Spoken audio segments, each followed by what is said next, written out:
Okay. I'm going to drop this way, and gotta drop this way. Perfect. Okay. Good evening, ladies and gentlemen. Oops. We are live on YouTube. And I know the light is a glare, but on YouTube, and there's an unlisted. By request, it's unlisted. So, though I know some people are watching, only for people that are registered. Let us begin with a joke before we get into what's going to be, I am sure, a very, very lively discussion. We have two jokes for tonight, but I'm going to just choose one. Maybe I'll use the other one if you guys get sleepy in the middle. I'm tired already. You're tired already? It's a good one. I've used it on my holidays a few years ago, but it's still good. And most of you have not been here during my holiday sermon, so I'm fine anyway. So the Smiths family is very proud of their American heritage. They were from a family that had originally come over on the Mayflower. They were as American bred as could be for hundreds of years. And so they decided to hire a biographer to write a book detailing and describing their very illustrious American lineage going back through all the generations. And to their horror, they discovered through the research for this book that they had a great Uncle George that had actually been a murderer and had been sentenced to death and been electrocuted, on the electric chair, and been killed on death row. Now they were torn what to do. On one hand, they didn't want to, delete him from the book and pretend like he didn't exist, because you want to be historically accurate. But on the other hand, they're embarrassed to write in this book about their great family. They had a great Uncle George that had committed murder and had been given the electric chair. So the author says, "Don't worry, I'll take care of it. Leave it to me, and I'll take care of it." Anyway, they get the final print of the book, and regarding the great Uncle George, it said as follows: Great Uncle George occupied a chair of applied electronics at a very large government institution. He was attached to his position with the strongest of bonds, and his death came as a great shock. Okay, good. So today we're going to be discussing. The Jewish perspective on the death penalty, which is obviously something that many people have very strong opinions about, and many of you probably already have very strong opinions about what you think Judaism says about the death penalty. And I'm pretty confident that everyone in this room is going to be surprised when they discover what exactly is the Jewish legal perspective on giving someone the death sentence. Okay? And you have to realize this is an important issue, even though today the death sentence is no longer as common as we talk about it. In 2017, only 23 people were actually executed in the United States. But because of the death sentence, many people take guilty plea bargains to avoid being charged and possibly being given the death sentence. So therefore, the bargaining power of the prosecution because of the death sentence is something that's very, very powerful. So I'm going to begin with two videos. The first video, I'm going to turn the lights off, and I'm going to turn this camera around. 1 second. Zoom in a little. Okay.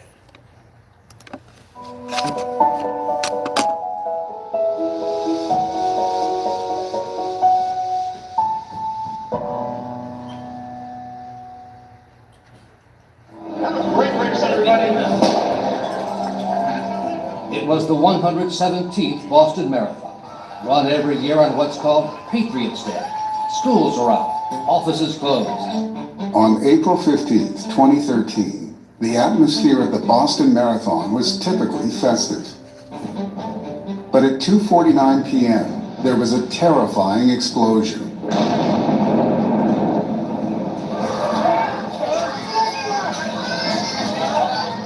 And 12 seconds later, yet another explosion, just 200 yards away.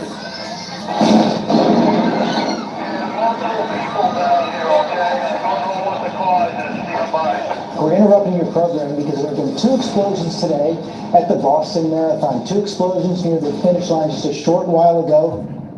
The result, 3 instant fatalities, over 260 wounded, many with horrific injuries and loss of limbs. Police are looking for any clue that can help them solve who was behind the blast. And days later, a breakthrough. Well, good morning, George. There's a growing sense of confidence here this morning based on the FBI's discovery of a clip of video that appears to catch the moment when a man placed a bag with one of the bombs. After a very detailed analysis of photo, video, and other evidence, we are releasing photos of these 2 suspects. We consider them to be armed and extremely dangerous.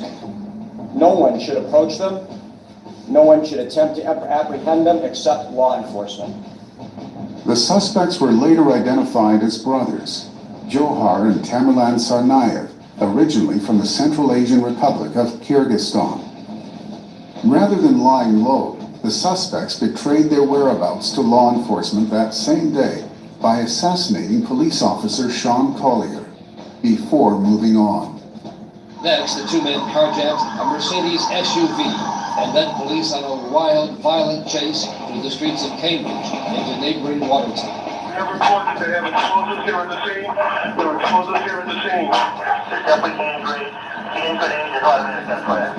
The older of the terrorists, Tamerlan, was severely wounded in a shootout with police. He was taken into custody, but by 1:35 a.m., he was dead. Several officers had been severely wounded as well, one of whom later died of his wounds. Johar, however, evaded capture until David Henneberry of Watertown looked out at his backyard and noticed something amiss with his boat. Closer scrutiny revealed a bloodied man lying in the boat. He frantically called 911. 911 slash recorder, what's your emergency? 67 Franklin. I have a boat in my yard. There's blood all over the inside. There's a person in the boat. Johar was further injured during his capture, but taken alive and successfully treated. Boston police are saying that the second bombing suspect is in custody. Bombing suspect captured after that police raid in Watertown. Finally, in March 2015, his trial began. Assistant U.S. Attorney William Weinreb described the bombing and its horrific aftermath. He painted Johar as a soldier in a holy war against Americans, whose motive was reaching paradise. Prosecutors called more than 90 witnesses, including bombing survivors who described losing limbs in the attack.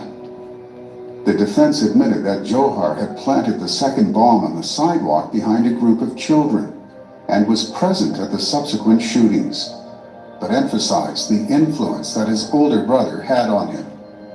The prosecution insisted the brothers were equal participants in the attack. Johar himself expressed no remorse throughout the proceedings. Courtroom today absolutely packed with survivors, family members of victims, some of them becoming tearful as they listen to the closing arguments from both sides. The prosecution reconjuring some of the most graphic and images and details that we've heard over the course of this trial before asking the jury to return a verdict of guilty on all 30 charges. Johar's trial was the most closely watched terrorism trial in the U.S. since the Oklahoma City bombing case 2 decades earlier. On April 8, 2015, a verdict was delivered. Breaking news here. This is the final count in the Boston Marathon bombing case. Count 30. Johar Tsarnaev guilty. That makes him guilty of 30 counts, 17 of which are eligible for the death penalty. The jury deciding the fate of Boston Marathon bomber Johar Tsarnaev has reached a verdict. They have sentenced him to death. 7 men and 5 women reached this decision after about 14 hours of deliberations and after finding Tsarnaev guilty of all 30 charges against him.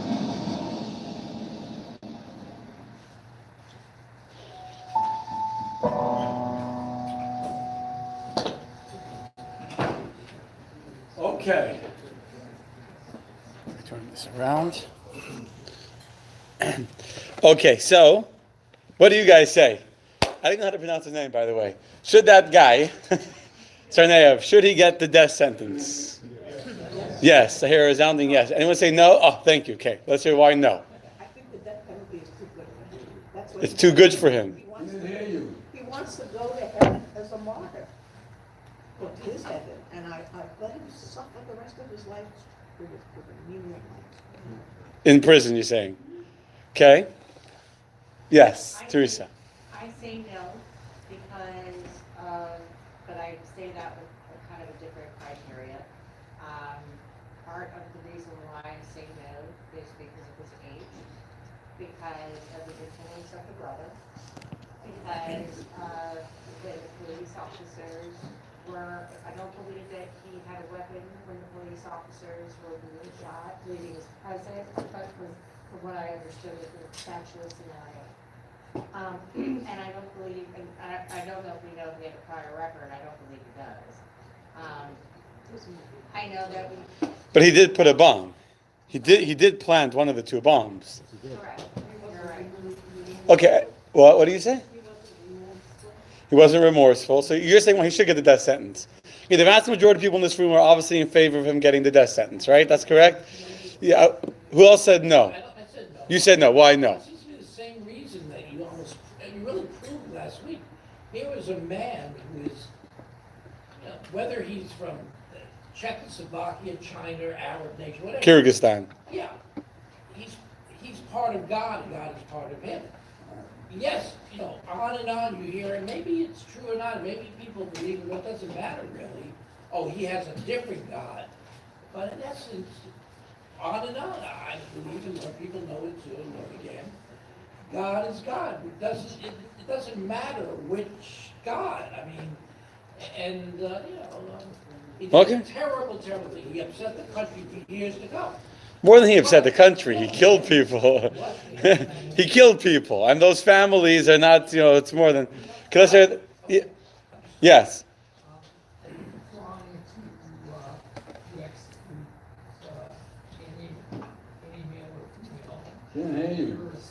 He says it's wrong to execute anybody, irrespective. Question. Okay. So that is one of the main arguments given against the death penalty, is, as we're going to have the next case, that sometimes human beings make mistakes, and there's. I was watching an interview today with someone that's very, very pro the death penalty, and even he admits that very probably, innocent people have died from the death sentence. So that's an argument we'll discuss soon. Yes. I say here, there's no question. The fellow killed other people. He's over 18 years old. So in any case, he knew what he was doing, and he has to pay. And I think having the public spend so much money on having him in prison is a waste of our money. Okay. There's a counter argument to that. I'll say it in a second. Who wants to say? Well, the argument that he has religious faith and Fighting a holy war. false because he's going after non-combatants. And so by going after innocent citizens, the world has agreed that deserves the death penalty. If he'd gone after soldiers or in the fight itself, that's something else. But that defense is not suited because he went after innocent civilians. Okay, yes, in the back. Okay, Mark and then other Mark. Yeah, two Marks. Even using the criteria from last week, there is no basis to imprison him. Correct. Because there's no deterrence, there's no punishment, there is nothing redeemable about this person. The only fitting punishment is the death penalty. Okay, very good. I can make a very similar point a little later on, yes. You wanted to say something? No. Oh, okay. Fine. Okay, so just regarding the cost of keeping someone in prison, there are people that argue that the cost of killing someone and the appeals process and the court cases is like a $3 million cost after all the appeals and everything to the trial from beginning to end. The entire legal process from beginning to end is about $3 million. Now, we could cut that down if we made it, whatever. Okay, you ready for the next case? Yeah. Next case. Turn the camera back around. And...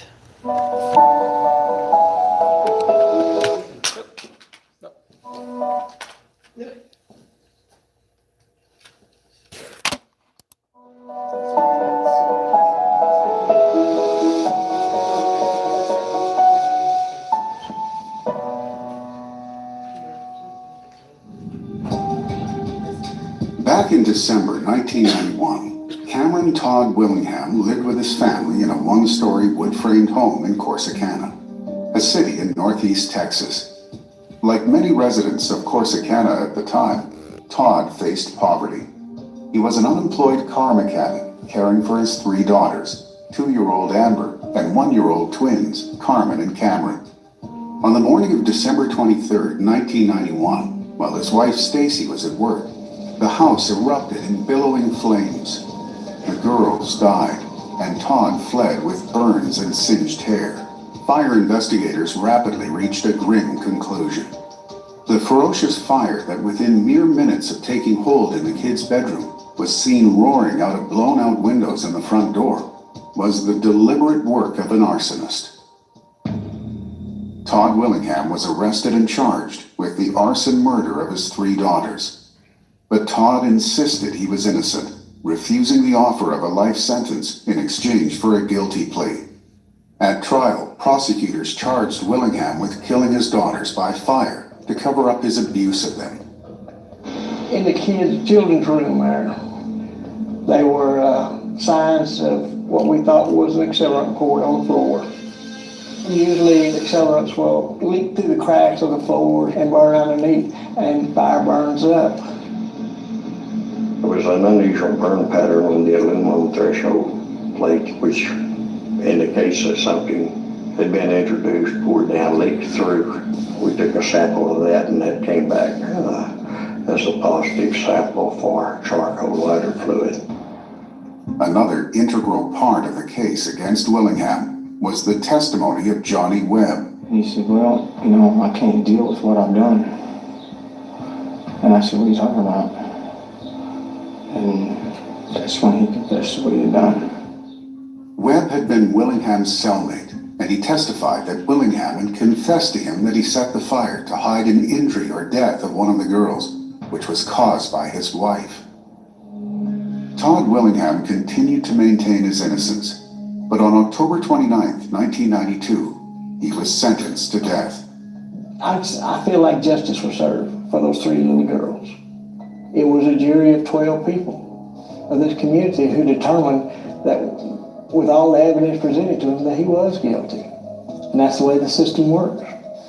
He spent years trying to appeal his conviction, to no avail. Finally, in February 2004, Willingham was executed by lethal injection in Texas State Penitentiary in Huntsville. Seemingly, the law had settled a score with an unrepentant child killer. However, the matter was far from settled. Since Willingham's execution, persistent questions have been raised regarding all of the evidence against him, and especially the forensic evidence used in the conviction. A respected fire investigator, Gerald Hurst, analyzed the case documents, the trial transcriptions, and an hour-long videotape of the aftermath of the fire scene. It was just a fire.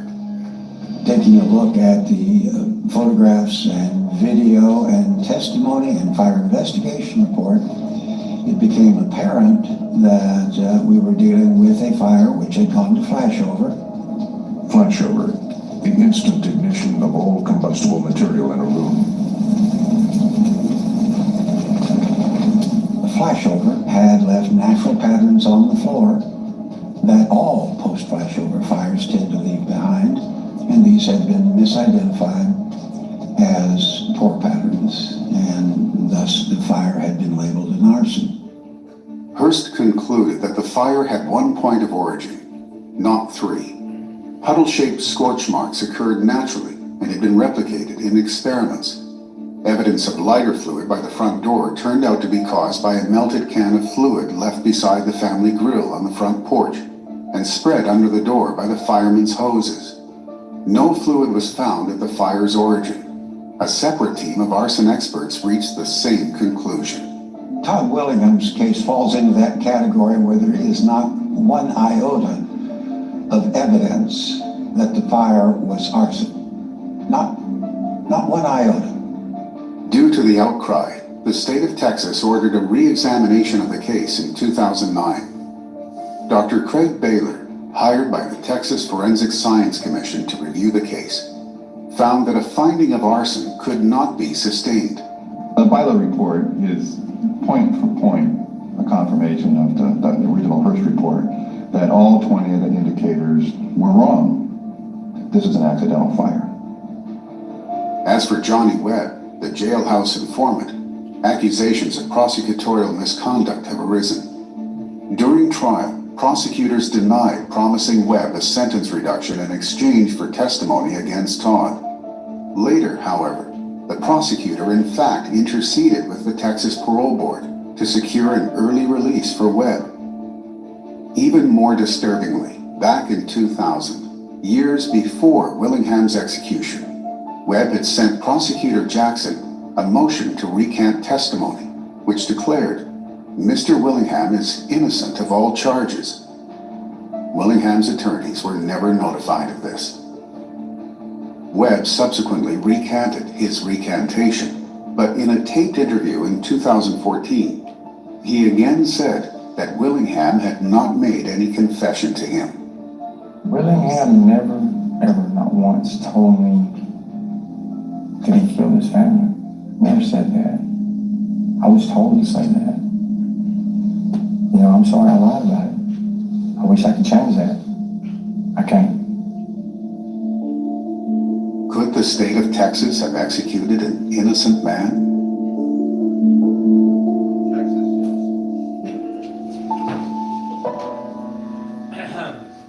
Was that a rhetorical question? Yes, that was a rhetorical question. With Texas it isn't. Okay, so, oops, that was a rhetorical question. So let's put the ball now into the other side of the room for all those who felt that we should be giving people like Tsarnaev a death sentence. What do you say over here? Yes, Mark, your hand's up. I'm not sure what the Torah says, but I remember reading that, I mean, if you're going to execute somebody, you have to have a certain amount of justifiable witnesses. I think it's 3. I'm not 2 witnesses, and we will talk about that, God willing. Yes. And then if something has even an iota of possibility, if there's, in my opinion, if there's hearsay evidence, you don't put somebody to death. And with the last guy, by the way, what I was going to say was, they should, before they killed him, they should put him in a room and then play explosions like every hour for every single hour for like 20 weeks, so he could just hear explosions and not be able to sleep. And he should be put in a room, and he should be basically we should torture him to death. He should be tortured before he's killed. I can hear the emotional desire to torture someone that's killed innocent people, but as a legal system, you cannot, in good faith, you cannot advocate to have a legal system that has the authority to torture people. It's cruel and unusual punishment. It's also very dangerous to give the government that kind of authority.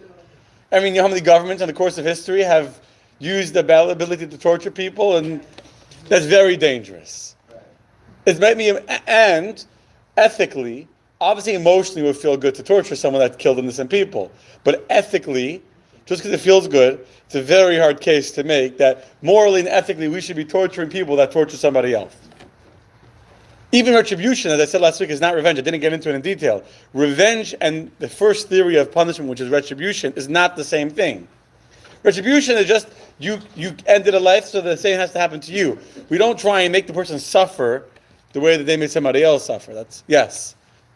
I think the cases are very different. The first one, They're for sure different, yeah. The first one, I said, there's no question. There was no question about his guilt. There was no question about the fact he planted the bomb. And everything that happened thereafter, yes, he wasn't that mature, but he was of legal age. And I don't think there was any question but that he deserved the death penalty. But this is a very different case. And there are too many ifs and maybes in it, including father and his children. I mean, there are just so many emotions that are tied into this. There have been fathers that have killed their children, unfortunately. There have been, but again, it's something that you don't just take for granted. It's not the same as seeing somebody place a bomb. In my mind, anyone killing anyone should be taken for granted. You know, Unless you see them do it. killing someone else is not fundamentally different than killing your own children. To a certain extent, if a person is going to kill somebody deliberately, I just think that it's less likely that he would have done that to his own children than a stranger doing it to a stranger. I think it's something that had. whatever. I don't agree with you. I think that a person that's able to kill is able to kill their own kids. There's something, I don't know if mental. You know what I'm saying? There's a certain disconnect to reality that, yes. Well, we always have to put in our heads that this is the state of Texas. And the laws are a little bit different in Texas, but. Florida allows a death sentence too, by the way. Okay. But anytime you are relying on the testimony of a jailhouse snitch, you're Okay, by the way, that's a big thing. And that will be, you ready for this? Next week's lesson about testimony. Yes, Teresa, then we're going to go to the story. Yeah. Just to your group, if you didn't hear the second half, if you didn't hear about the scientists who have now come forward. That's correct. The jury was listening to the fire department. Yeah. She's asking an excellent question. And I agree with you. Because the jury, I don't blame the jury. The jury saw the fire marshal get up there, probably wearing his uniform, with all the credibility of his position, saying this was arson. Yes. But I'll get back to it. But that's exactly the argument to get the death sentence that some people have. That if you allow it, so in some cases maybe it's very clear cut, but in some cases like this, where the fire department made a mistake, etc., innocent people could die. The counter argument would be, but so then have more checks in place and don't accept circumstantial evidence, etc. Yes, sir. Well, this is not as much of a question of the death penalty as of the criminal justice system.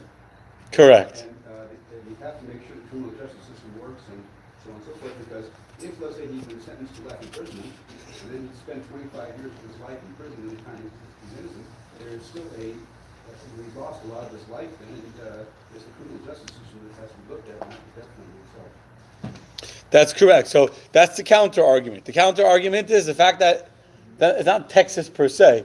It's the fact that there was a system that allowed an innocent person to be, it was a prosecutor to a big extent, who was pushing for that death penalty and was getting an informant, and helping him.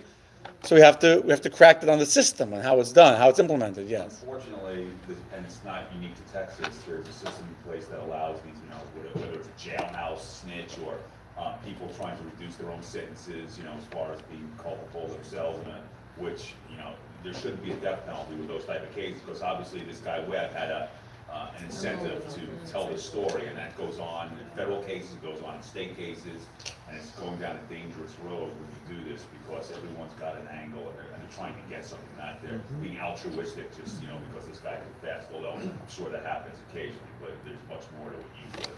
So I wouldn't base a death penalty on something like that. Right, but you're saying that there should be a death penalty in general, just we shouldn't use that kind of testimony as good evidence. I used to be really pro, and I used to say, that they need to cut down the appeals.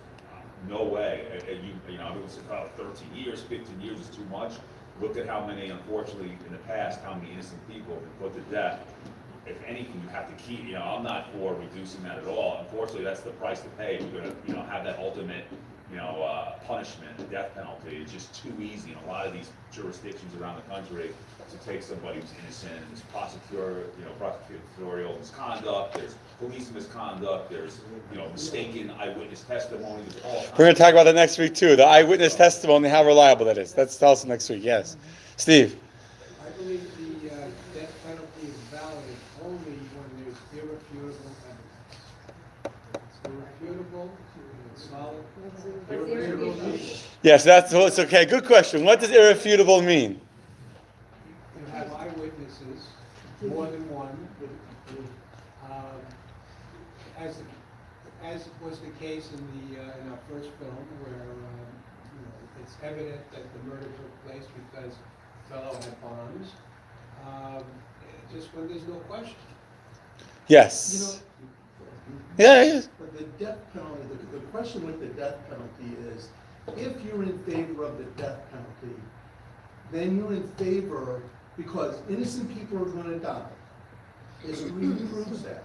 If you're in favor of the death penalty, you're in favor of innocent people dying because in your mind, it outweighs that.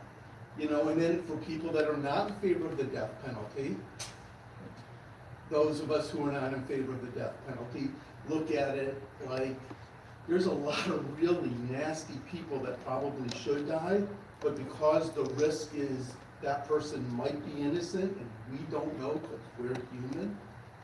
Right, so I'll put what you said into very simple, very personally relevant terms. 1 second.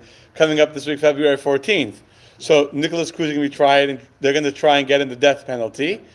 So do you think that Nicholas Cruz should get the death penalty? Or do you say that since by giving him the death penalty, some innocent person might also be killed, this person that it's pretty irrefutable that he killed 17 people, I don't know if it's on video or not, probably on video, so it's irrefutable evidence, you know, so therefore we should allow innocent, in order to prevent an innocent person from dying, we should allow him to live. It's so much more complicated than that when you get to a trial. I've tried several murder cases and death penalty cases. And it, you know, when you're doing the death portion of the death penalty case, there's so many other things that come in to the determination for a jury. Like?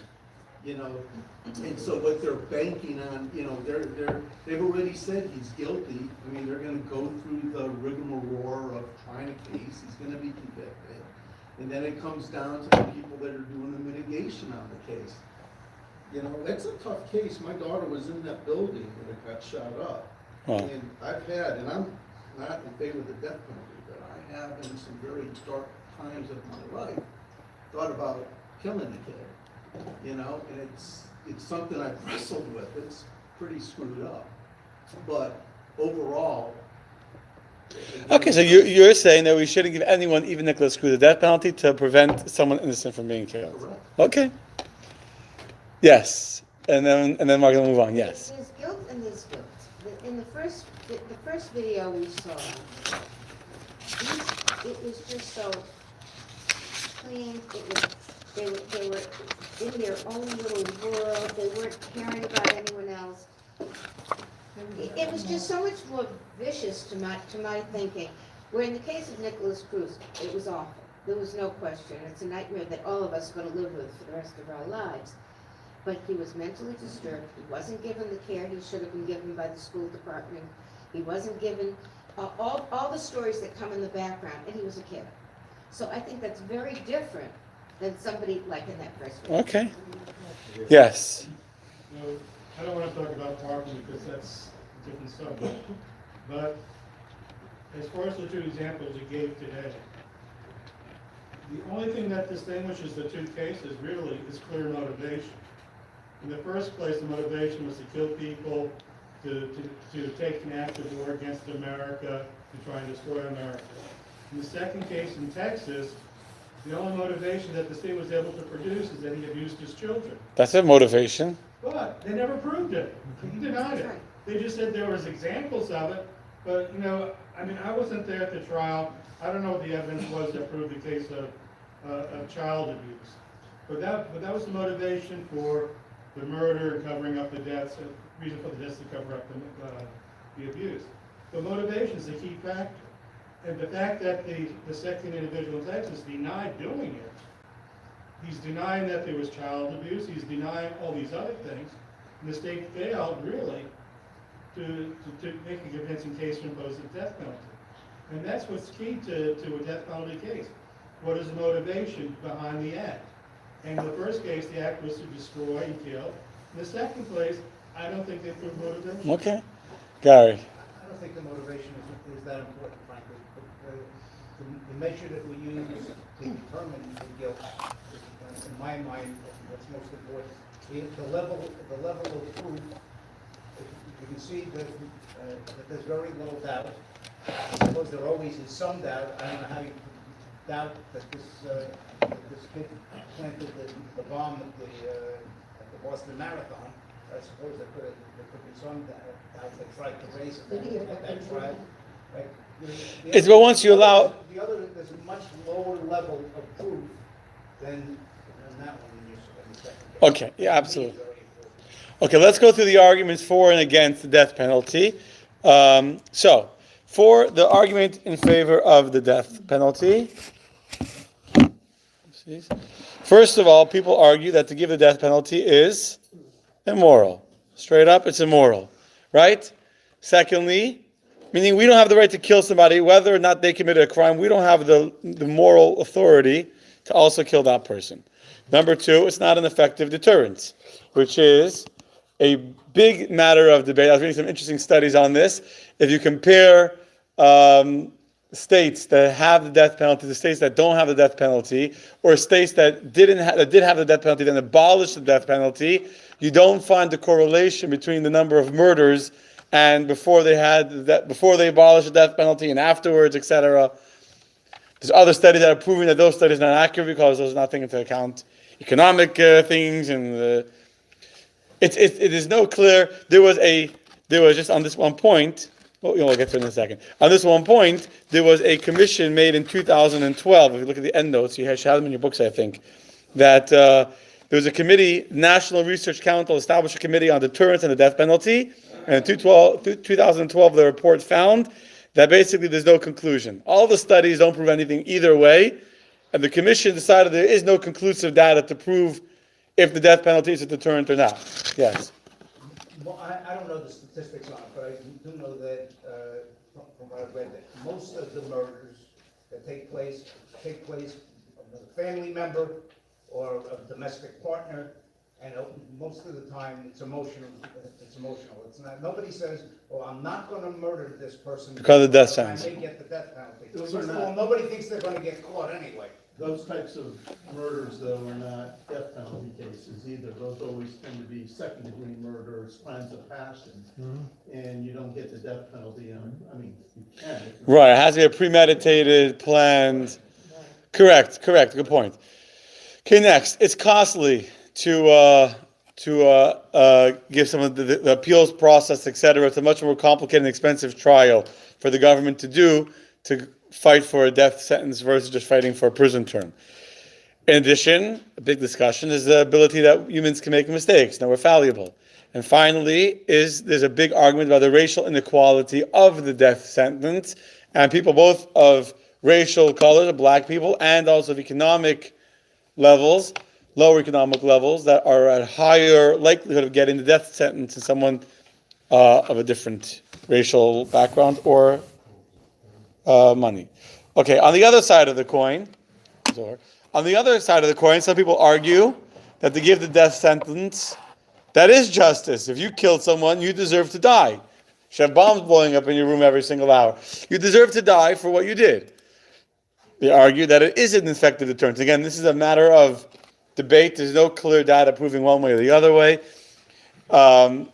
Same argument regarding cost. Is it more cost effective to go through a more expensive trial and a longer appeals process and then put the person to death, or keep them in prison where it's cheaper to get them into prison, but now you're paying for their prison for $800,000 a year, whatever it costs in a maximum security prison per year? You can argue either way. The benefits of removing these criminals from society, you can argue, outweighs the possibility of error. And finally, that the fact, no one's arguing there isn't inequalities, but that's not a fundamental issue with the death penalty. That's a problem with the way that the law is being applied or how it's being managed. So we need to maybe revisit the system a little bit, but not that the death penalty is inherently wrong because of that. Okay? That is basically the argument that exists. And what we're going to study now in the next hour is the Jewish position on the morality and on the ability to execute the death sentence, pun intended. I have one Yeah. question. Do we have any statistic for any given year, 5-year, 10-year period, on the number of innocent people that were executed? It's very hard. No, there is no statistic because you're not going to, let's say the case of Cameron Todd Willingham. There is no official verdict declaring him innocent. Because if the state of Texas were to come out and say he was innocent, you know what will happen? Their family is going to sue them for a lot of money. So that study that was done, that person that they hired, I forgot his name, whichever the lawyer was, he didn't say he was innocent. He just debunked the specific data that they used, etc. But there was no verdict reversed. Yeah, his verdict is never officially revoked, etc. So you would be able to make a statistic like that. Yes. But we know that in the United States, in the last few years, several hundred people have been proved clearly to be innocent of the charges. Yeah, I'm not saying that innocent people are not dying. I'm just saying as far as a statistic, the government will deliberately. This case that we just watched is pretty open and clear cut now. Looking at the later studies, the later researchers, that he was innocent, but there is no official verdict that has declared him innocent. What do you mean to say, Rabbi, is that they set aside the conviction and order a retrial, which means that the arrest is still valid. Okay. So, which means that they can't sue for false arrest or not conviction. Because he's dead, they can't retry the case. But basically, all they're doing is saying they're setting aside a conviction, ordering a retrial based upon the evidence. Now, since the man's already dead, they can't retry the case. The state is not exposed to liability. Right. Okay. Correct. Okay. A quick joke, just to have a conversation. We'll get to the Torah perspective, right? So there's an inmate on death row who's about to be executed. He's offered his last final request. So the prisoner says, music was my life, or music is my life, and I want my final request before I'm killed, and I want to be able to sing my favorite song from beginning till end without anybody ever disturbing me. So the executioner says, okay, go ahead, sing your favorite song from beginning to end without and no interruption. He starts to sing, 1 trillion bottles of beer on the wall, 1 trillion bottles of beer. Okay, let's open the books and let's start to learn. You ready? Text number 1, page 59. It's a good song. Text 1A. Let's start in the back of the room. Gary, you want to read for us? Text 1A. There we go. Page 59 in the student book. One who strikes a person with a fatal blow shall be put to death. Good. And 1B, what does that mean? 1B, what does the Sifri say? One may have argued, since one person has already been killed, why should we sentence another person to death? The verse therefore instructs us, you shall not pity him. Okay, so here we seem to have a very clear. Sorry. I skipped a very important thing. Sorry. Let's go back to page 58. We skipped something very important. Okay. Which is as follows. All these discussions we had, immoral, etc., most of them are this debate on facts that are very, very hard to determine. The only real question is a philosophical question, is it moral or immoral to give a death sentence? Now, if you remember last week, we presented 4 theories for punishment. Who remembers the 4 theories of punishment we discussed last week? Number 1 is retribution. We punish people to get back what they did. Number 2, incapacitation. Yeah, you're a good reader. Number 3, deterrence. It's also on the screen. And number 4, rehabilitation. So I'm going to ask you a question. Of these 4, which fits with giving someone the death sentence for committing murder? Well, let's go one at a time. Retribution, absolutely. Right? You kill someone, you deserve to be killed. That's simple. What about incapacitation? Well, it depends. So if you're going to argue that it's cheaper to incapacitate by way of execution, maybe you'll say that if society has no obligation to keep a person alive in prison, if they can far more easily and painlessly kill him. But that only depends if it's cheaper. If not, why would you kill someone if you can incapacitate him by keeping him locked up in the prison for the rest of his life and ensure he'll never kill anybody else ever again? Murders occur in prison. That's true. I was just thinking that as I said that. That thought went through my head. Unless you get solitary, there's ways to do it. Yeah, but put a person in solitary confinement. That's also a cruel.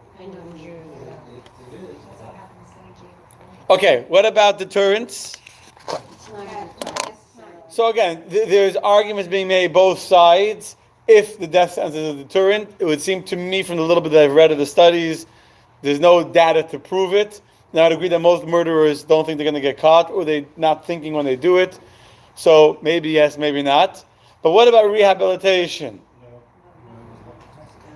There's no way that you can seemingly argue that killing someone is helping rehabilitate them. Right? Yeah. There's a fifth one, that is we learn morality in society, and we have to satisfy the sense of justice in the community that evil is being responded to. That's part of retribution. That's part of retribution. That you're showing that there's a, So, it would seem that rehabilitation is completely incompatible with the death sentence, right? Now, yeah. I just wanted to say something, maybe it's not connected, but maybe it is. When we talk about someone dying, the soul goes to heaven, right? If we kill this person, the soul goes to heaven, and we rehabilitated in that. Okay, excellent. So that's what I'm going to say right now. So now that you just read text 1a and 1b, and we know that the Torah says that a person who kills someone shall be put to death, and we're told, don't have pity on him and ask, what's the point of sentencing him to death? You should have no pity on him. So we have to ask an obvious question. Why would the Torah call for the death sentence when, as we explained last week, that the primary theory of punishment in Judaism is rehabilitation? Right? It's not rehabilitative to kill someone. In addition, we also learned last week that every single person is created with their unique divine mission in life. You're created with a divine mission. And therefore we said, prison is against Judaism because you cannot create a punishment that impedes a person's ability to fulfill their divine mission. Just like the Torah is against cutting off someone's arm or cutting off someone's eyes, because you can't cut off a limb and then impede them from being able to fulfill the divine mission. So how can you say that the death penalty, which is for sure impeding a person's ability to fulfill a divine mission, it's a little hard to do when you're not alive, right? How does that fit? Yes. Well, when Moses smote the Egyptian, and then had to flee into the desert of Midian, wasn't that murder? That was a form of self-defense, although it wasn't for himself. But if you see somebody beating somebody else or attempting to kill someone else, and you go in to save them, that's not murder at all. Okay. So just for the record, murder and killing is not the same thing. When the court puts someone to death, that's not murder. That's killing. If a policeman shoots someone in a shootout, and the guy pulls a weapon, that's not murder. Murder is when you go to an innocent person who didn't do anything to you and you kill them. That's murder. Okay. The question is a very simple, obvious question. Yes? Last week we explained that the whole theory of punishment in Judaism is rehabilitation. And here we're saying that Judaism is clearly saying, black and white, give the death sentence. How do the two go hand in hand? So the explanation is, some people already hinted to and said, is that we understand that the Torah is not only about the body and the physical world. Torah is also teaching us about the spiritual world and about the soul. And therefore, the Torah's theory of rehabilitation is not limited to rehabilitating just the body of the person. Torah is also concerned with rehabilitating the soul of the person. And therefore, according to the Torah, someone who has committed a sin so severe that they've taken the life of another person and prevented that person from fulfilling their divine mission in life, the only way that that person's soul will be able to be rehabilitated is by undergoing the death sentence. Meaning, two things. First of all, by doing that, you've lost your mission in the world. Number two, you will not be able to be rehabilitated without being yourself being put to death. Let me give you an example for the first thing. Let's say person is playing, he's a quarterback. We just had the Super Bowl, right? Playing football, and the game, there's rules and there's fines, etc. Let's say you go and you deliberately punch another player in the face. I don't know the rules of football exactly, but I imagine you punch a player, you're kicked out of the game. Not just you get a fine, you're expelled from the game. Why? Because by showing that you don't respect the game, by punching another person in the face, by disrespecting, not just that you went out of the boundaries. There's many rules, right? You can't throw the ball before he says, I don't know, hi. What? Yeah, it's not just that you broke the rule, you went out of the line, or you passed it, illegal fumble, whatever. Here, you directly disrespected the whole game. You disrespected the player. So you're out of the game. There's no way that you could be in the game when you disrespect the game like that and punch another player in the face. So too, God said, there's no way that you can be rehabilitated into society when you've done a sin so terrible that you've destroyed another person's ability to fulfill their divine mission. They would go to my house and she'd have watched football. Actually, in some hockey, it's there you're allowed to punch, I think, right? It's I don't know. But more importantly, is that on a spiritual rehabilitative sense, the Torah is not saying that you're screwed, that you're never going to be rehabilitated out of the game. You could be rehabilitated, just not in this world.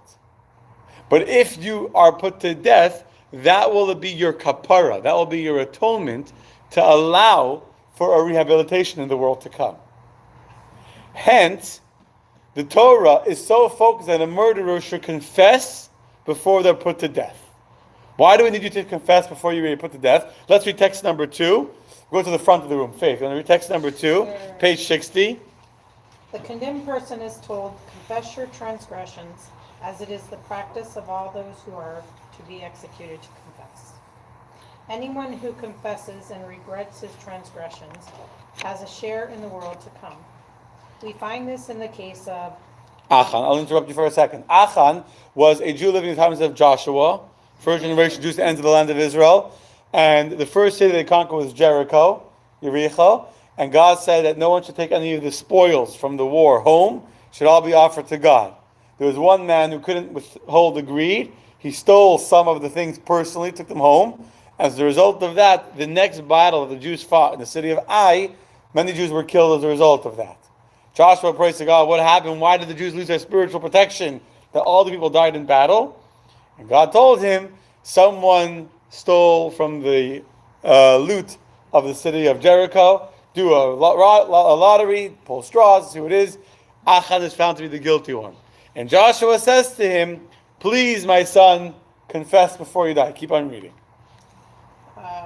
Joshua said to him before he was to be executed, my son, please give honor to the God of Israel and give a confession to him. The next verse. Note, by the way, I'll interrupt you again. The confession is not to Joshua. It's not confessing to a human being. You're confessing to God. Go on. The next verse states, and Achan answered Joshua and said, indeed, I have sinned against the God of Israel, and thus I have done. Go on. From where? From where do we derive that Achan's confession achieved atonement for him? A subsequent verse states, and Joshua said, why have you ruined us? God will ruin you on this day. This implies that on this day you are ruined, but you are not ruined in the world to come. If the condemned man does not know how to confess, they instruct him to simply say, let my death be an atonement for all my sins. Beautiful. So we see clearly that within the religious worldview, the death of this criminal is not purely retributive or punitive or deterrence. It's to enable the rehabilitation that his soul should be able to enter heaven and to go to the world to come. So even the death sentence, besides from being something that allows for a spiritual rehabilitation of his soul, and that allows his soul to go into heaven and not to be cut off forever. Okay? Yes. Why does all Israel have to pay retrospectively for this man's sin? That's a good question. It's totally irrelevant to tonight's class. Okay. We're going to actually discuss this again next week, this particular story. But the point is that here was a person that had committed a crime for which he deserved to be punished. Okay? It was a unique crime. This is not a typical death sentence. He didn't actually murder someone, but he did cause the death of many Jews by his sin that brought God's anger on the Jewish people. The point is that even though Joshua knew he was guilty, he did a lottery, his name came out in the lottery that God told him to do, he still said, for your sake, it is important that you confess. Why is confession important? Under the theory of retribution, who cares if you confess or not? Under the theory of punishing for deterrence, or punishing in order to incapacitate someone, makes a difference if you confess, if you have remorse or not. Incapacitation is incapacitation. Only under the theory of rehabilitation does a criminal's confession make a difference for the effectiveness of them being put to death afterwards. Yes, Mark. So, if we're concerned about the rehabilitation of the soul, why would, if someone committed a heinous crime and there was enough witnesses, why would there be an interest in rehabilitating that soul per se? Because isn't there such thing, is every soul so pure that it's allowed to be rehabilitated? That's a good question. It's also, are only souls, are they all good? yeah, so the answer, the question is, maybe someone is so evil that they don't deserve to ever be rehabilitated and their soul should be cut off. Just like we have the Yetzer Hara and the Yetzer Tov, in the real world, why aren't there Yetzer Hara souls? I mean, why does a soul have to be so pure that it's allowed to be rehabilitated if the body that it was in committed such a heinous crime? So, Because isn't it because the spirit is pure? And that's correct. spirits are That's correct. What Ken is saying is correct. I don't want to get into the whole class on what the soul is, but if you understand that the soul is a part of God, and the essence of a soul is pure divinity and pure holiness, it can get very, very, very, very concealed in the evil of the universe, but at its very, very core, every single soul is holy and pure and part of God. It's a chelek elokah, it's a part of God literally.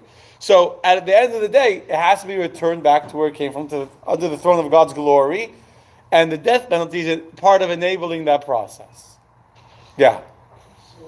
So if a murderer has the ability to go to the world to come, what do you have to do to go to Gehenna or hell? Okay, we're going to have subject very briefly. Hell. What? Hell, no, next week is not about hell. It's not in this week's. It's not in this course. We did discuss hell in the past, but we had a whole series. JLI had a journey of the soul, an amazing, amazing course on journeys of the soul, on what happens when you die and after you die. But very, very, very briefly, because we're going to run out of time. We're not even like halfway through the class yet. The surprises are still coming. But very briefly, we believe in hell, but not as an eternal damnation or eternal barbecue. It's a cleansing process. So the person has to go through hell to be cleansed for their sins, and then they can go into heaven. The point is, no soul is meant to be eternally cut off from God. Can't exist, because every soul fundamentally at its core is a part of God. So it has to be cleansed to be brought back into where it belongs. And that's part of why we have a court that can give the death sentence to enable that process to begin of puring and cleansing the soul of the sin that it had done, to allow it to be spiritually rehabilitated and brought back to God and brought back to all the souls under the Kisei HaKavod, under the throne of God's glory. So does Jewish law allow for someone to be executed if they do not confess? If we have all the testimony we need, yes. The fact that the person is not willing to do the confession and to help their rehabilitation process along, that's their problem. Gets cleansed. He might be reincarnated. He might not be allowed to go into heaven then, and he might have to go through a reincarnation. That's one of the reasons for reincarnation. I know I'm really going off subject now, like really, but reincarnation is also part of that process where the soul is not even able to enter into the cleansing process, or comes back down. For the soul to have to be reincarnated and to go through another lifetime is worse than being able to be cleansed in hell. So this soul might have to come back down. What are you saying about us? Very, very well. So one thing. It explains about an accidental murder, which is not what we're talking about today, that God, and this is an important part of the Jewish judicial system, that we can sometimes rely on God to give the punishment that the courts don't have enough solid evidence to do, as we're going to discuss soon, the standard of evidence. And God will arrange that in another lifetime, the murderer will be killed by someone else. And that other person who accidentally killed him, he was owed from a different lifetime. You understand? And I could get into this. I could spend the next half hour talking about it, but I'm not going to. Well, karma is an English word for the idea, but yes, it's more than karma. It's more than karma, but it's more than karma. Reincarnation means that your soul is literally reliving something. Let's just say this person did a murder and they're now suffering. They get run over by a car. It's literally the soul is going through a completion of its process. No fault of the body. It's a spiritual journey that us human beings can understand, because we're looking at one piece of a puzzle. So if I give you one piece of a puzzle, You have no idea what that piece is. You don't know if it's a piece of a car or a flower or a tree or a boat. You can't tell, right? Okay, let's move on. Now, based on what we've said so far, which many of you I'm sure we're already aware of, many people believe that the Jewish position on the death penalty is very clear-cut. Black and white. The Torah says black and white in the Bible, person kills someone else, he should be put to death. What's the discussion? However, and therefore you say that Jewish law supports America using the death sentence, and that's it. However, that is a tremendous oversimplification for the very simple reason as follows. If you are familiar at all with how Jewish law works, you'll know that there's something called the written Torah, the Bible, 24 books of Tanakh, and then there's the oral Torah that interprets and explains the written Torah. And we're not going to discuss it next week, but if you look at another great JLI course we did on Judaism Decoded, they're online, but if you go on YouTube, those are on YouTube publicly.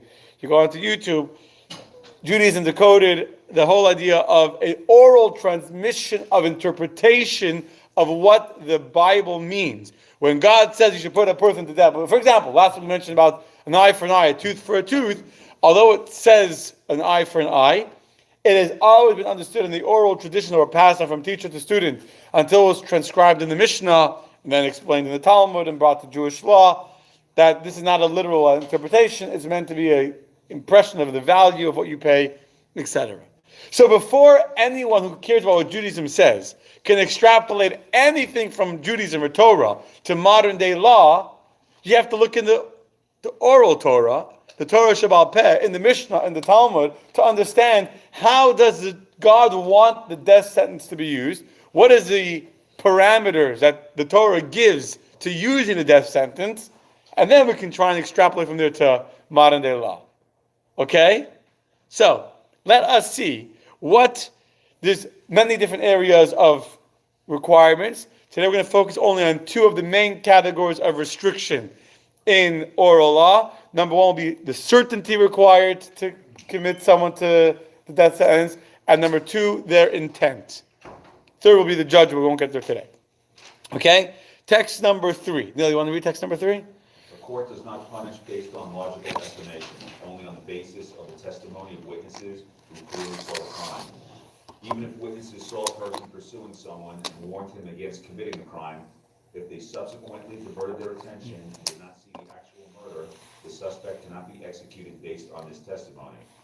For example, if the pursuer chased the victim into a ruin and the witnesses followed him and found the victim slain, his body convulsing, and the killer holding a sword dripping blood, since the witnesses did not see the actual fatal blow, the court cannot execute the suspect based on his testimony. Concerning this and similar cases, the verse states, do not kill an innocent and righteous person. Okay. So we see over here, and Mark mentioned this before, in order to be able to say as a court we're going to put a person to death, we need to have such absolute certainty that they were the one that committed the crime, that we need not just one witness, but two witnesses who are telling us not something that they saw, not something they heard, or something they're extrapolating. They have to say, we ourselves saw this person committing the crime. These two witnesses have to be cross-examined by the judges separately. And the judges will try and trip them up. They're going to ask them, what color shirt was he wearing? There's certain questions that are demanded of the judges ask. What time was it? Where were you standing? What was the sun? Then they'll ask more questions. Was he wearing shoes? And then they'll try and cross-examine the witnesses to make sure that their testimony is sound and there's no discrepancies. Okay? In addition, these two witnesses need to be law-abiding citizens. Testimony given by criminals is disqualified by Jewish law. So, in the case of Cameron and Todd Willingham, first of all, aside from the fact that there was no witnesses at all of the crime, the testimony they did get was from a person who was absolutely not trustworthy. My personal feeling, I was watching him say, I'm sorry that I said I wish you could take it back. I'm like, no, you're not sorry. You're lying as you speak. Right? So, another requirement of having two witnesses means that confessions are not considered evidence to be used. Many people confess under duress, and we're going to discuss this also next week a little bit. Confessions are not considered evidence to allow a court to give the death sentence. It has to be external people who are not biased, who are not related to the case, who are able to corroborate each other. Yes. What's the Jewish view on forensic evidence?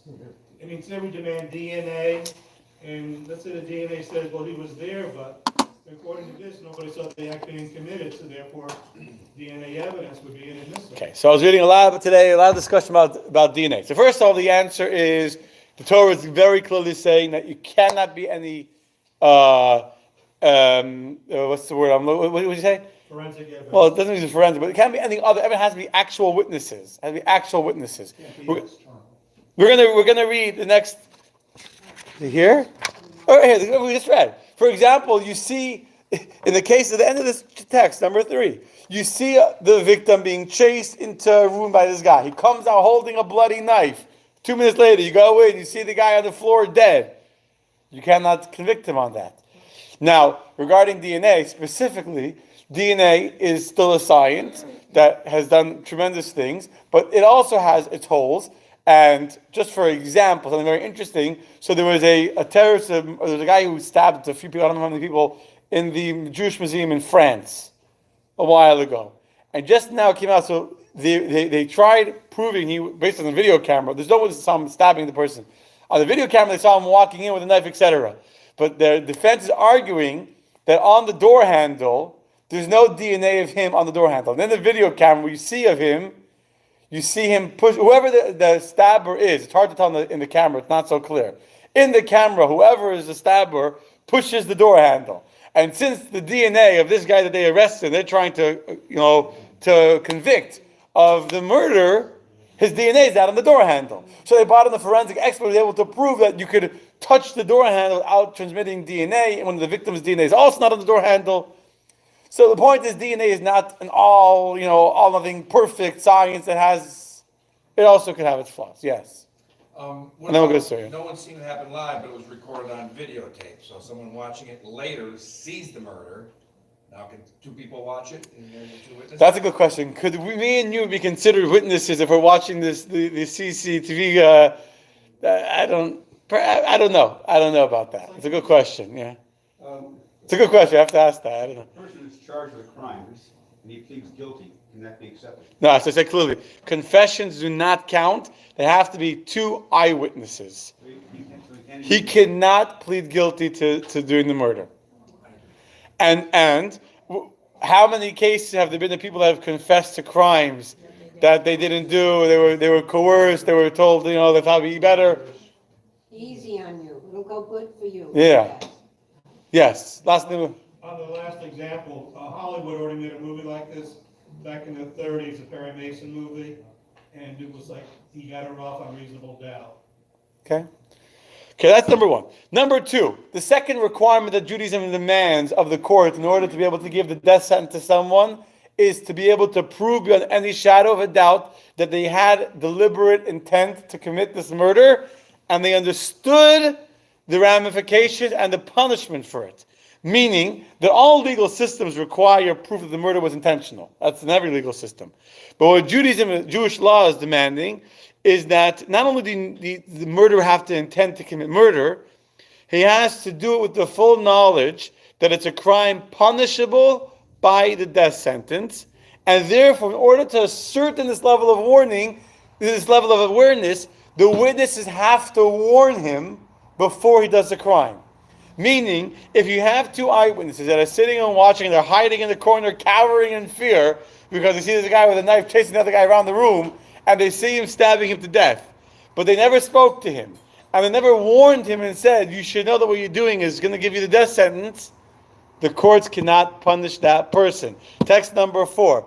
Teresa, you want to read text number 4? We'll discuss it. Let's read it. Number 4. Both a scholar and a common person need a warning, because the obligation for a warning was instituted to distinguish between an inadvertent and an intentional transgressor. How is a warning administered? He is told, stop, or do not do it. Then he must be told, it is a transgression, and you are liable to be executed for it. If he ceases, he is not liable. Even if he remains silent or nods his head and then commits the murder, he is still not liable for punishment. Even if he responds to the warning saying, "I know," he is still not liable for punishment. To establish liability, he must accept the punishment of death upon himself, saying, "I am doing it with this understanding." Only in such a case is the murderer executed. The perpetrator must commit the transgression immediately after receiving the warning within a few seconds it takes to offer a greeting. If this amount of time has passed, a second warning is necessary. Right, so as I said before, I think you said, yeah, that many murders are done in the heat of the moment without an awareness. Yes, maybe intellectually they know that murder is wrong, but they're not thinking about it at the time of the crime. You have to make sure that they're aware and they acknowledge that you told them what they're doing. Yes? It doesn't make sense. A cynic might say, Rabbi, the Torah says, that there's death penalty, but the rules are such that it's hardly ever imposed. Excellent. You are a smart cynic because you're going to see some rabbis who are as cynical as you are. We're going to see soon. Yes, you don't think it makes sense. So your question, Sai's question, really is not that it makes sense. Your question, let's ask it in a more academic manner, would be, why is it such an unbelievably high standard required to give the death sentence? Right? That would be the academic way of asking your question. I'm here to help you out, my friend. You understand? Just to review. So here we're demanding, number 2, intent. You're only liable if you were warned, and you verbalized or you nodded, you showed you accepted, and you still committed the crime immediately after you were warned about that thing. Then, by the way, Appendix B is interesting. They didn't put it because of time. I understand why, but I think it's very cool. Do you know? What question? Bruce Boyd would be innocent. He killed there were millions of witnesses, dozens of witnesses, but nobody warned him. That's correct. And someone made an argument before that unlike Saranov, whatever, knew he was doing the bomb, Nicholas Cruz didn't really know what he was doing. Meaning, he knew I'm taking a gun and shooting people, but mentally something is seriously wrong with him, and he doesn't fully understand what it is that he was doing.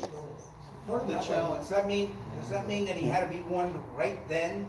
That's what it's saying, yes. Not that his parents told him to kill, that wasn't good enough. No, because at the moment you lose, you're not aware. It's Ken. Marshall, sorry. But I've been called. Yeah. I forget. He's Ken, yeah. What do you want to say? I threw you off with the wrong name. You see what happened? You went to someone else's body for a moment. Yes, Steve, and then we're going to Mark. The problem with that thought is that if someone has a lethal weapon, you can be jeopardizing your own. By warning him. Use it on Wouldn't you. he? I hear you. I totally hear you. I mean, I know, 'cause like Lori, okay, her daughter went there, her children went there, and his friend, he came face to face with him, and he said, "You need to get out of the building, please. Just go, get out of the building." And then he went shooting up. So Wasn't it's it like, fun? to Someone in me, the- it seems like if you're telling somebody who you actually like, go, please. I'm telling you now, get out of the building. And then I'm not going to really argue do, if then Nicholas you're- Cruz knew what he was doing or not. I'm not a psychiatrist or No, I'm psychologist. saying, Yeah. You know, I think what I was gonna say is, and I'm sorry. You think what you're going to say. Ultimately, Jewish law doesn't want us killing people. That's ultimately what it is. I mean, it has to be such a high, irrefutable standard for us That's to correct. kill a person. That's correct. By the way, the third point, which is in the appendix, if you look at the appendix after class, is that in order for the court to give the person the death sentence, there had to be a court of 23 judges, and not a regular court could give death sentences. There had to be a majority. In order to make him innocent, a one-person majority was enough. In order to find him guilty, you needed a two-person majority. Meaning, if on the 23 judges, 12 said he's guilty, and 11 said he's innocent, he would not be considered guilty, even though the majority said he's guilty. It had to be a minimum of a two-person majority to find him guilty. So, why, the academic question that Asai has, is why is it such a high standard in Judaism to give someone the death sentence for a crime that two witnesses saw, or we saw him with a bloody knife running into the building, running out of the building, chasing them into, etc. So,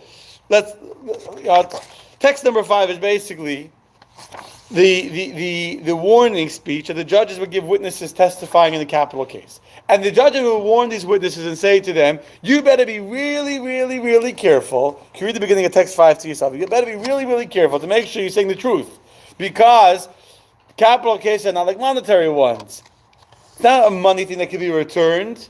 In a capital case, if we're going to listen to your testimony, put someone to death, it's forever. And if this person doesn't deserve to die, the blood, not only of him, but the unborn blood of the unborn children that he will never have, will cry out to us from the earth. It is for this reason. Let's read the last two paragraphs. Ken, you don't have a book? Yeah. Oh, you do have a book. You want to read the last two paragraphs of text number 5? It was for this reason that Yeah. Adam was originally created alone to teach you that anyone who destroys a life is considered by Scripture to have destroyed an entire world. And anyone who saves a life is considered to have saved an entire world. Therefore, every person is obligated to say, the world was created by sin. Understand? Human life is of infinite value. This is a Jewish perspective. Human life is infinite because every single human being is created, as we discussed last week, is created in the image of God.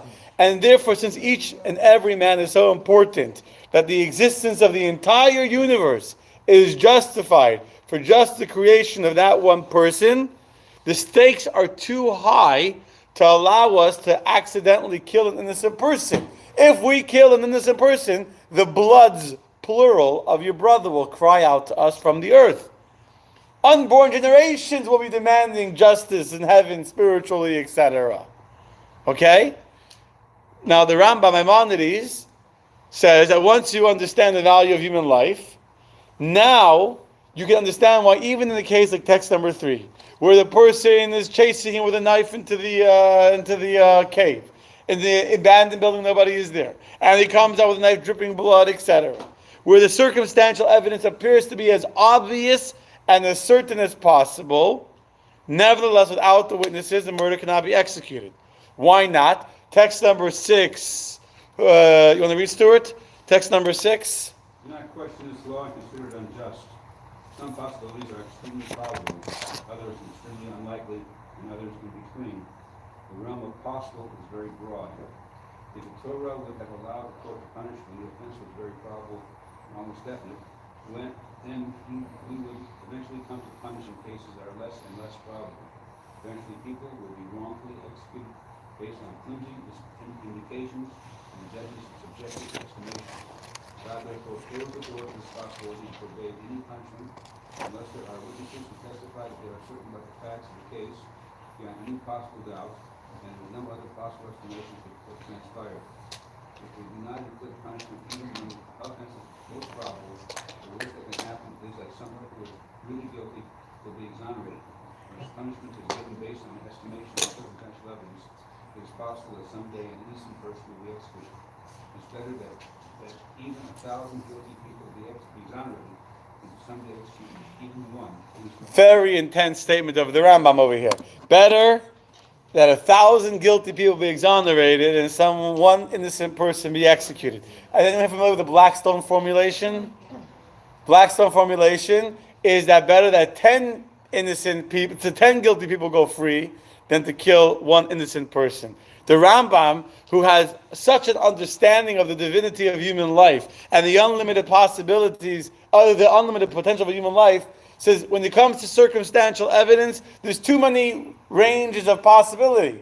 Let's just take the case of a guy chasing someone else into the building and comes with a bloody knife. What if it wasn't an uninhabited room that they ran into? What if they ran into an apartment building with 100 people in the building and he comes out with a knife? Would you still say it's clear because he's holding a bloody knife? What would happen if he went in and you didn't see the body there right away, you only saw the body an hour later? What happens if you saw him chasing him and you didn't see it and then you heard that he died? On and on and on. You understand? So you can keep on carrying. We saw him chasing him and then the man disappeared. We don't know where he is.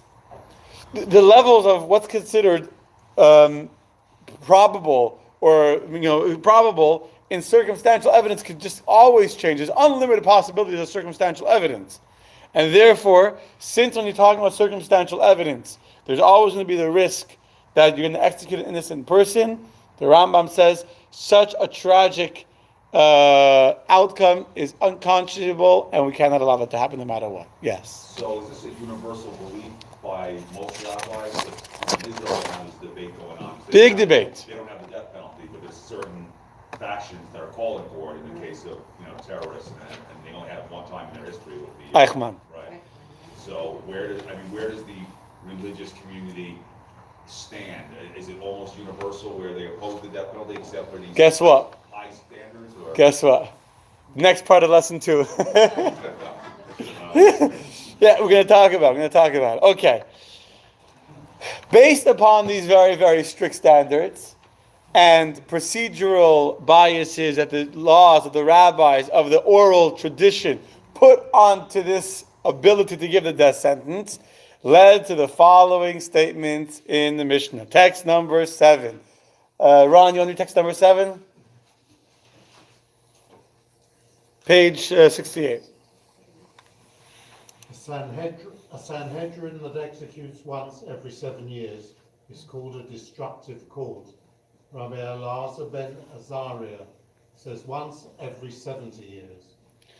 Okay, so as a matter of law, Maimonides adopts the first opinion, which is the anonymous opinion. Generally, in Jewish law, in the Mishnah, when you have two opinions, one is stated as a fact without a name, and the other one is a specific person, the law follows the consensus, which in this case is the unattributed opinion. That was the majority consensus, and that is the law that a court that more than once every 7 years actually found someone guilty of murder, they're going to get the death sentence, was considered a bloody, destructive court. Now, the Rambam explained, it doesn't mean that we say, okay, you ready to murder, okay, guys, this court is good. Every murder trying to get to that court because they already filled their quota for the next 3 years. That's not what it means. Every single case was tried on the merits of that particular case. But it's a warning to the judges. If you as judges somehow are able to find someone guilty of murder and put him to death more than once every 7 years, you better do some homework and do some soul searching and make sure that you're actually doing things properly, because there's a very good chance that there's something wrong with the way you are doing your cross-examinations, etc., if you're putting so many people to death more than once every 7 years. We've only spoken tonight about a reaction to murder. What about a crime against the state that is punishable by death? I mean, Like treason. Like treason, or the Rosenbergs, I'm thinking. I mean, what does that fit into this? What? That was treason, officially treason. I think capital rape. No jurisdiction. Okay. Treason could get a death sentence in Jewish law. If you went against the king, you were liable to death. We're just talking about, in Jewish law, there's a lot of things you can get the death sentence for. We're focusing specifically on the only thing in America that you would be able to get. You can get for treason too in America. But the debate in America about the death sentence is primarily for murderers. Primarily, right? So let's focus on that. It gets stronger. You ready? Yep. Text number 8. Joan, you want to go to text number 8, Joan? Typical. Let's see. Rabbi Tarfon and Rabbi Akiva said, had we served on the Sanhedrin, no one would ever have been executed. There's that cynical Joe rabbi, Gary. Yeah, go on. But yeah. The other part of another commentary on the page, Rabbi Shimon ben Gamliel responded, you would have caused murder to proliferate. Okay. And that's typical of all Talmudic reasoning, that there's both sides of the coin.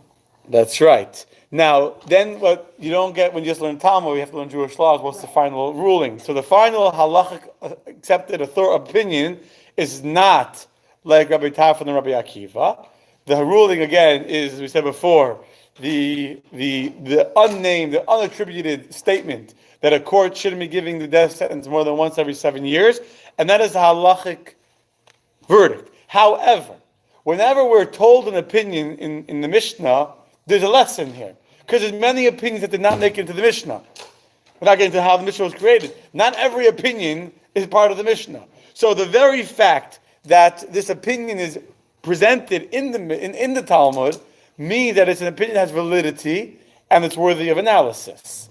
So the question I'm going to ask you all is, how would Rabbi Tarfon and Rabbi Akiva reconcile their statement that we would never ever give the death sentence with the fact that the Torah explicitly legislates the death penalty? The rabbis came along and said, if we were in charge, we would never do what the Torah said. That's what they're saying. But they what they're saying, or are they saying the Torah makes it so difficult that we never would have been able to? They were saying a moral statement. They were saying that were we on the Sanhedrin, which is the greater court that the 71 rabbis, we would have made sure that no one ever got executed. But if, let me rephrase the question. If, at the beginning of the class, we explained that the death sentence is a moral and ethical method of punishment. It fits into rehabilitation. It is a moral thing to do. A person committed a sin that's so great to no longer be part of society. They've cut off someone else's life. And therefore, the only way to rehabilitate them is through the death sentence. So if what I said at the beginning of the class is true, and if from a Jewish perspective, morally and ethically, giving someone the death sentence is morally okay, why would Rabbi Tarfon and Rabbi Akiva come along and say, if we would have been on the Sanhedrin, we would have made sure that this chance to rehabilitate the soul of a murderer would never happen? They were like the Ninth Circuit of the dead. I don't know what the Ninth Circuit is, but okay. The Torah is very succinct. Minimal number of words, and all the Talmud and all the commentary on law is what fills it out. And so to take the one line from the Torah without all the rest doesn't tell the story. But, okay. We did explain the story, though, that the Torah is saying that the death sentence is okay. But the Torah doesn't say the but, and the but's come in the commentary. Yeah, but what Rabbi Tarfon and Akiva is saying is against what the other rabbis are saying. They're saying that the death sentence should never be given, ever. And that's not what... Says otherwise. Right, I mean, they understand, they put limitations. The other rabbis are not saying that the death sentence is wrong. They're just putting such a high burden of proof to ensure that we never come to kill someone by mistake. So there has to be a clear intent, and there has to be clear eyewitnesses, and there has to be a very high standard. But they're not saying that we would never give the death sentence. Rabbi Tarfon and Rabbi Akiva are saying the death sentence is wrong. We would never do it. So how does that fit with what the Torah says? Because it doesn't have... Rabbis can't go against what the Torah says. You know what I'm saying? Including all the commentary that we've been reading and the other...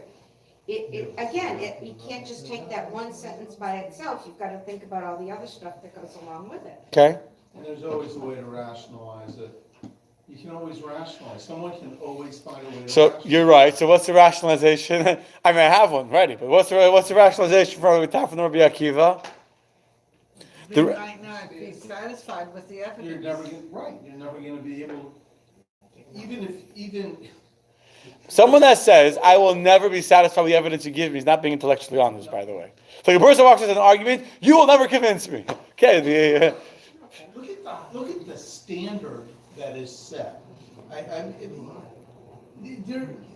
is no, you didn't put anyone to death back then. I mean, there was no, two witnesses, hey, you're gonna die, yeah, I know I'm gonna die, but I'm gonna, I'm gonna do it anyway. I mean, no. Yeah. It's not rational. You're right. So, Rabbi Akiva was somebody who basically, at the end of his life, when they burned him to death, Tortured him to death, yeah. said, as long as I can have Torah on my lips and, proclaim my love for God, it's okay. You can take me.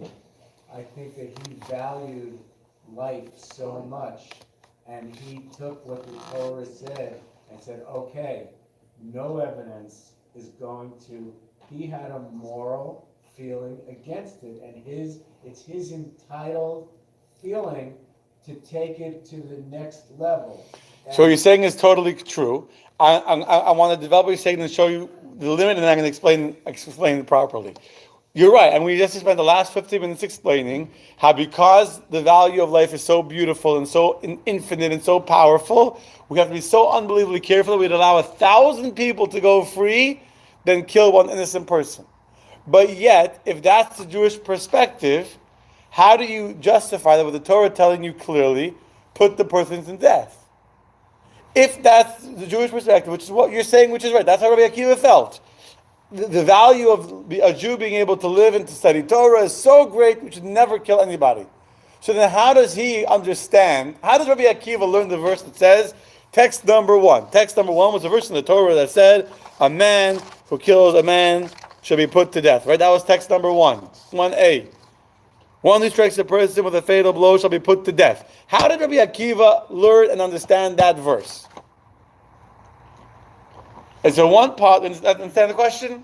One possible explanation is, one answered by many commentaries, is that indeed, according to Rabbi Akiva, the Torah never intended for the death sentence to be given, as you're saying correctly. When the Torah says he should be put to death, it's a pedagogic statement.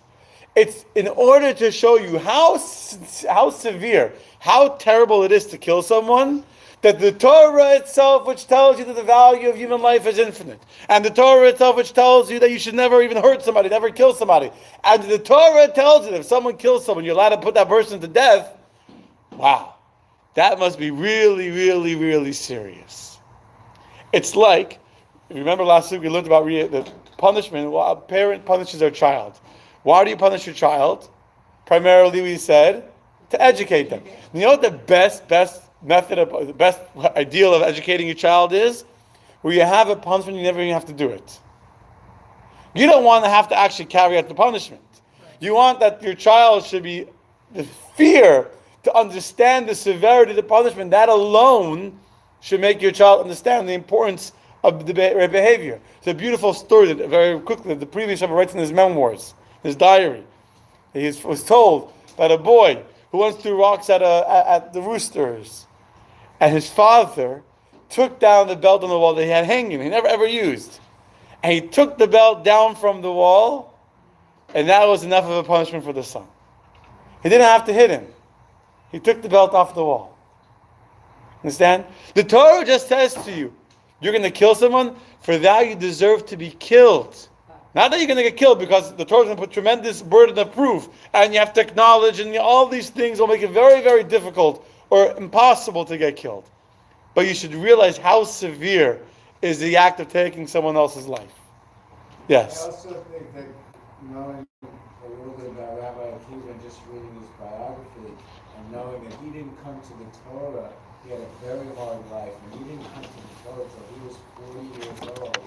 I also think that he wouldn't want to put the burden on somebody else to have to put somebody else to death.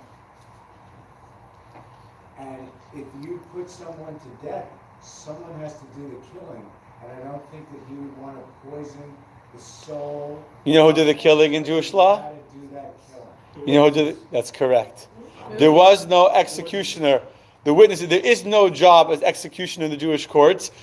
As you're saying correctly, we don't want to give anyone the job of being the person in charge of taking the life of someone else. The people that testified in court that they saw him commit the murder, they were the ones that had to be the executioner, which means they had to be really, really, really certain that they were testifying correctly. What if they didn't want to kill someone? I mean, If you were to see someone killing somebody else, and now the court tells you, you have a moral obligation. The court is instructing you to be the agent of the court, to give this person the punishment he deserves, then not doing it. Sorry. I mean, just even if I saw someone murder someone, it's, you know. I hear you. What they did was they strangled him. There's different methods of punishment. There's 4 different methods of punishment, by the way. Push them off a building, whatever. It's not relevant for now. We're over time already. But the point is, it's not the point. The point is just that there is no executioner.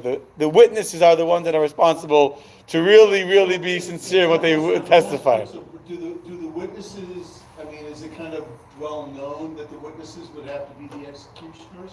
Because Yeah. that also puts another burden On the witness. witnesses of not coming forward if they believe, like I believe. You know, are you going to really come forward? I hear you. I hear that. Yes.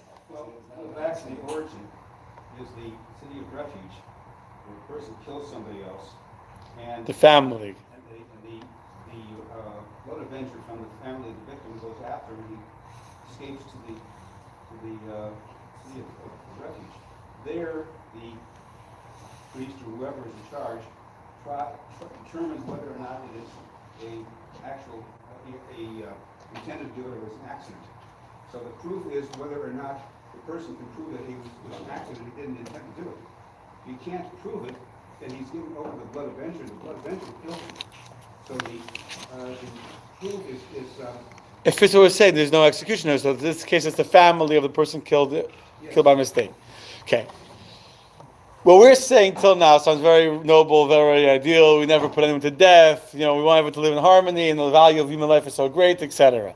However, there's a beautiful story told of a Chinese law professor who's being lectured by a British lawyer about how sophisticated and enlightened the British are, that the British believed it was better that 99 guilty men go free than that one innocent man should be killed. So the Chinese law professor thinks about that for a second and says, better for whom? Better for whom?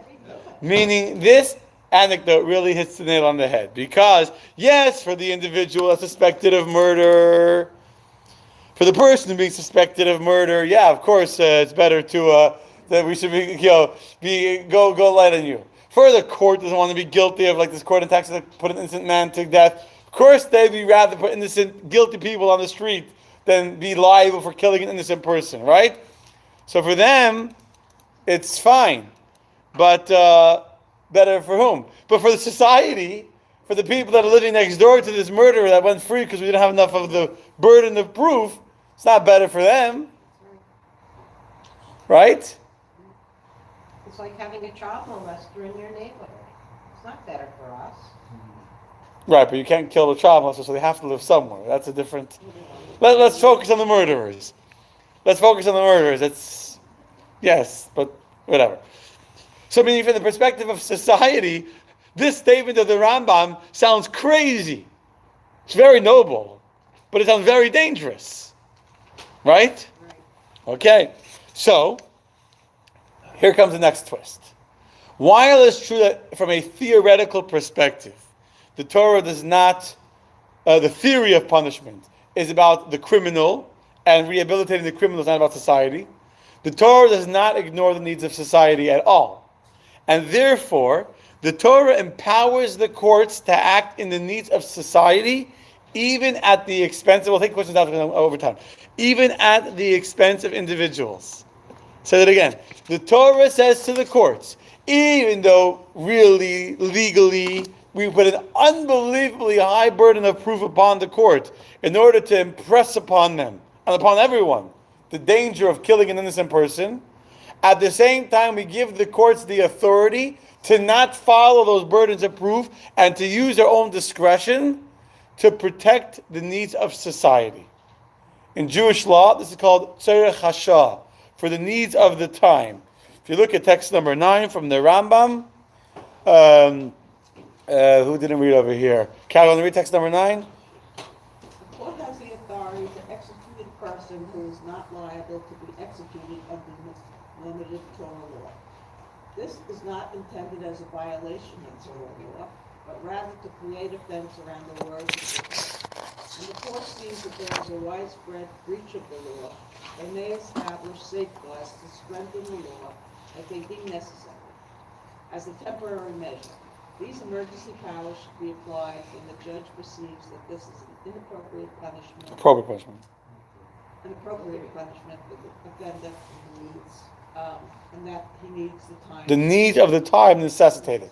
Meaning, we give the rabbis, we give the courts the authority that if you look now and you see that the law is being widely broken, and that the regular punishments are not sufficient enough to stop people from committing murder, etc., the rabbis are told, you have the authority to restore law and order in society, to protect humanity, and you can use the death penalty, even though these cases that you're judging do not meet the standard that would be required by the Jewish law. Now, so what is the standard? Not contradicting. It's not contradicting at all. It's a fence, the Rambam said, it's temporary safeguards to deter when the needs of the time necessitate. It's almost like emergency powers, so to say. It's what? Like martial law, basically. Martial law, emergency powers. Like the wall. Like the wall. The president could theoretically declare a state of emergency, right? No, but that's an extreme example. But in general, there is something where it's basically where the rabbis are being told, you have an obligation as a court to protect society. That's the court's obligation. Sometimes the needs of society will demand that you give the death penalty even though it does not meet the strict standard of Jewish law. You can't let all these murders go free. If you see that murder became more widespread in society, you have to stop it. That's part of the job of the judges and of the courts. They're not only here to judge the criminal, they're here to protect society. So they're being told to make a fence around the Torah. You are given the discretion and the leeway to use your own discretion, that when you feel the time justifies it and the needs of the community need it, to use the death penalty despite not meeting the standard of the two witnesses, etc. So, what is the requirement? Who makes that determination? How do we know what's considered the need of the time? What's considered a good enough standard of proof to put someone to death? And obviously, the answer is not so easy to answer, but we'll turn to two actual cases. I'm going to tell it to you outside, we won't read it inside. An actual case of a Jewish court that used these emergency powers. In medieval Spain in the 13th and 14th centuries, the Jewish communities were very autonomous. For Isabella, the Inquisition, in the golden era of Spain, there were autonomous Jewish communities, and they were given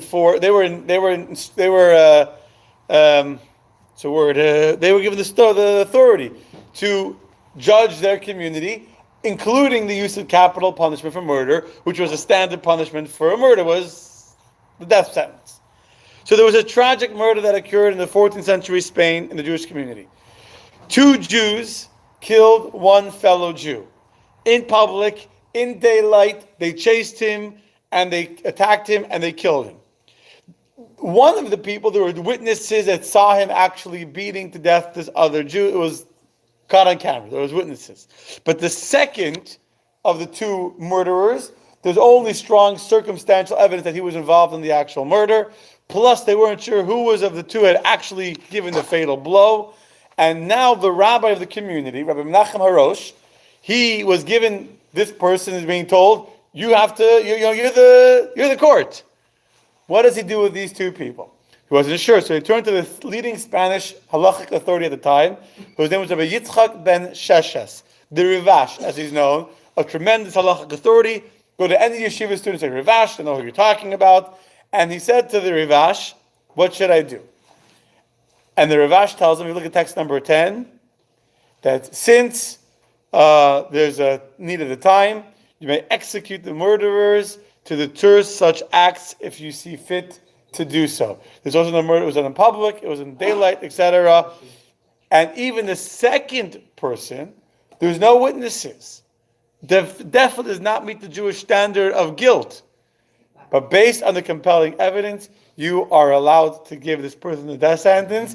And this ruling of the Rivash, we just quoted in text number 10, is the majority opinion in halacha in Jewish law. Now, what's considered compelling evidence? I'll ask you a question. What's considered in American law beyond a reasonable doubt? Every jury has to make that determination. What's considered beyond reasonable doubt? There is no black and white. This is reasonable doubt. This is not beyond reasonable doubt. There is no black and white way, because every case is different. Every scenario is different. You cannot give a black and white what's considered beyond a reasonable doubt. And so too, the rabbis are not given a clear, definitive, what's considered the needs of the time, what's considered compelling evidence. But here we see an halachic ruling from the Rivash that was used again many times afterwards to allow the rabbis to use their discretion based on whatever they consider compelling evidence to give the death sentence. Who were the executioners? That's a very good question. And there, I don't know. But you're going to see the next case, in the case of number 11, that was part of the discussion. Now the next case, which I'm going to tell you from the outside, you can read inside if you want, is in the year 1615. So the year 1615, there was a Jewish man in the town of Przemyśl who murdered a fellow Jew. The murderer was arrested by the non-Jewish local authorities, the Polish authorities, and because he was a Jew, the Polish authorities asked the local Jewish court to judge him and to sentence him. So the head of the court was a rabbi called Rabbi Shmuel. He did not want to give the death sentence because of what we discussed earlier in the class, I guess. He wanted to use a different form of punishment. He wrote up his considerations, what he was planning to give as a ruling, a corporal punishment, not the death sentence for the murder. and he sent it to the Reb Meir of Lublin, also a leading halachic authority, asking for guidance. Reb Meir's response, which is text number 11, basically says that I got your ruling, and although there's not two witnesses here, there's only one witness. The second witness is relying on hearsay, didn't see it firsthand. Nevertheless, since the Rivash, the one we just quoted in text number 10, he already gave the ruling that the reason why the Talmud says not to use the death sentence was because for the needs of that time, they didn't need to use a death sentence. But in other times, it might be needed. I think you should reconsider your ruling. He says, I'm not living where you are. You're local, you're on the ground, so you make the final decision. But the fact that you in your letter, this is what Rabbi Meir of Lublin tells Rabbi Shmuel, the fact that in your letter you wrote to me that there was another murder that happened recently, also a big murder, means that there's a trend starting in your community. You don't realize it because you're in it. But from your letter, it seems to me that there's a trend starting. And therefore, I think, that's Rabbi Meir of Lublin, so he's hinting to him, that the needs of your community demand you give the death sentence to prevent becoming an uptick in crime that will create the need to start giving the death sentence to murderers. Okay? Meaning here, the operative principle is deterrence, and he's defining the need of the time, which justifies these like emergency powers, as a need that hasn't even begun yet, but is preventative. So here, this is a halachic ruling of a real case, where he's saying that I'm going to take the Rivash's ruling to use the emergency powers given to the court to prevent uptick in crime from getting worse. In answer to your question, he writes to the Rivash, look at the last paragraph of text number 11, since by divine providence. You want to read the last paragraph? Marshall, the last paragraph of text number 11? The very last, Yeah. like 74? Yes. Since by divine providence the murderer is already in the hands of the non-Jewish authorities, it would be best that the Jewish court not execute him themselves. Right, yes. Rather the relatives should... Relatives of the, sorry, I didn't see there was more. Rather, the relatives of the victim should demand from the local ruler that he avenge the spilled blood and eliminate the murderer from the world. This will deter future murderers. Okay. Now, this is not the accepted halachic opinion today, meaning we don't say, we follow Rabbi Shmuel, that the need of the time is only assessed on current realities, not on preventing realities from happening.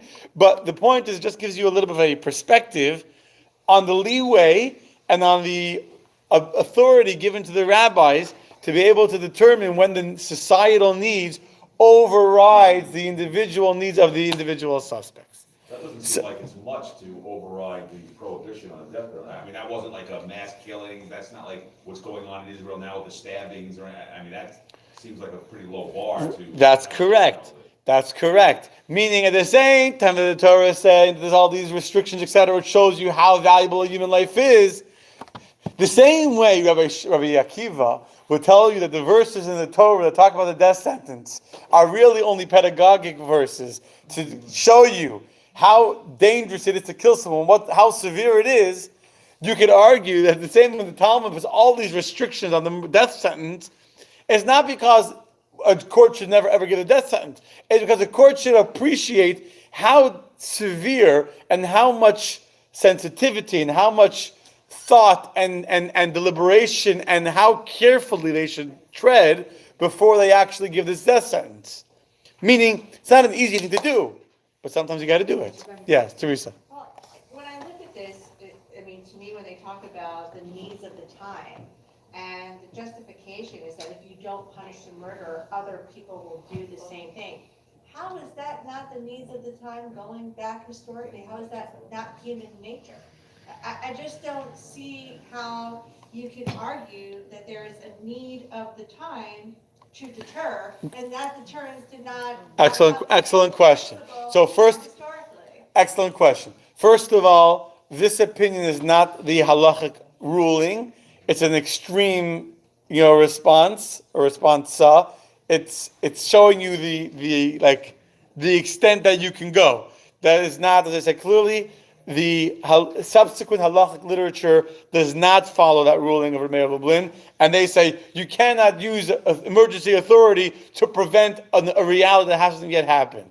So, it's an extreme example, just to give you a wide spectrum, but it's not the mainstream halachic consensus. It's number one.